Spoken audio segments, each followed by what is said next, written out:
gas cooker. Currently there is no electrics to the gas and no gas feed. This unit is just a way of pushing, I guess, a gas to get it started into the pan. So you got your control panel, wireless receiver, wireless transmitter. Show you inside there. So in here there's two buttons. One of the buttons connects the unit to the readout.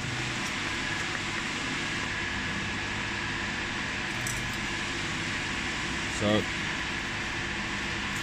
this battery does last quite a considerable amount of time, so it doesn't require daily charging. As you'll be able to see in there, there's a LED flashing. Let's turn the light off. That means it's transmitting. This button here is used to connect the unit. There also is a button on the other side. I'm not quite sure what that one does. And then this is the power from the battery. So just re-put that back on.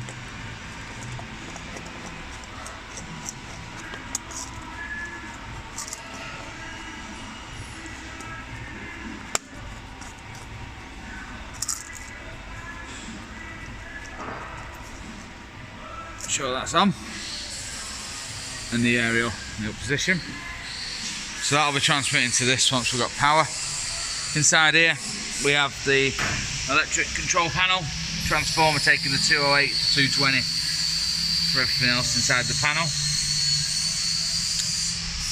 We've got safety protection relay, safety relay to stop it when the E-stop's pressed, mains inverter, all various different control relays for the uplift and the pan lift. Inside here we have the hydraulics for lifting the stirrer and the pan, and then around this side we have some limit switches which are in here, and those are for telling you where the pan is in its location. There's also some behind this box or this box, one of the two. At the top you have multiple chain, and also there is a stop sensor, so when you press the stop button the stirring arms will stop in that position every time. So the emergency stop will stop the machine and it's stop it dead. The stop button won't stop it straight away, it'll rotate round to this position. So we'll power it on and show you. So first power on, we need to press a reset, so make sure the E-stop is out and reset. You'll get a power indicator light, and you'll notice that that came on automatically, the temperature display. But obviously if you have that switch here switched off, it won't automatically come on. We do need to change the name, which we will do, but that is what that switch does. Switch it on and it should connect automatically and give you a readout. To change the F to C, I think we have to install software and plug it in. We don't have the plug for that. So also this unit has a blower. The blower is just down there on the floor, as you can see. You should have heard that start up. If not, we'll show you that when we get it lifted. So we have a power indicator, stir indicator and reset button. This will be the temperature switch, the blower switch. This key, don't seem to see what it does. That's why I've not covered it in the manual. It's the stir indication. Stirrer start, stirrer stop. Then we have the up and down for the stirrer arm, and the discharge and the return for the pan. So first I'll show you the unit running. So that's it started, and it'll run, and you'll see here it's running to the speed set here. So if we speed that up,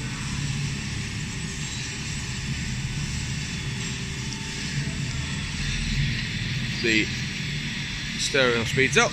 You can see the temperature probe.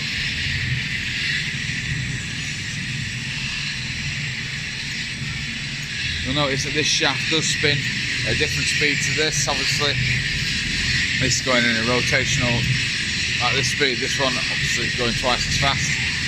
So we need to make sure that the temperature probe is not connected to that shaft in any way, which you can see it isn't. So I'll show you that stop function. So when I press stop, stop won't happen until it lands in that machine, that position, as you can see. This bracket, quite tough, isn't going anywhere.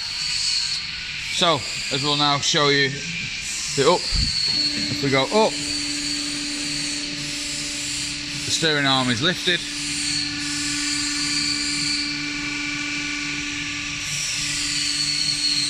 If you just stop it there, you'll notice that the pan doesn't lift. This has to be fully up in the upright position.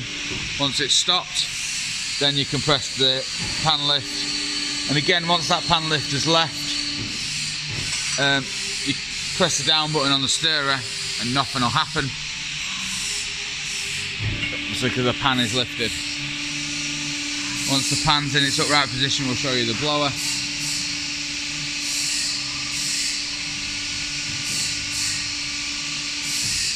So, again, the machine won't run. The only things that will work now are your return pan. Nothing else will work. And that's to do with those limit switches in there and in there. As you can see, this is the blower. So they're blowing the gas around. Once it's aflame, it keeps the pan warm. Warms the pan up. So now we'll go into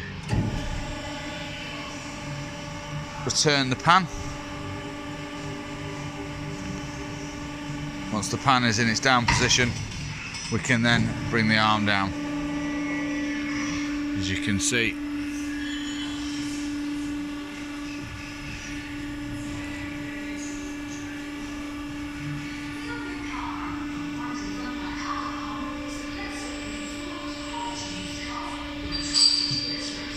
once the pan's down, we can then start to stir again. Again, I'll show you the e-stop now working.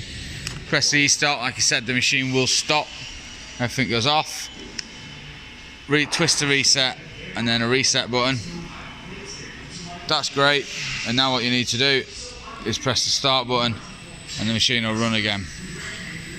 It's advised not to lift it until the arm is back in a known position after an e-stop. So again, we'll press that stop button. The machine will rotate to a known position. Speed controller. I'll just have a quick walk around the machine.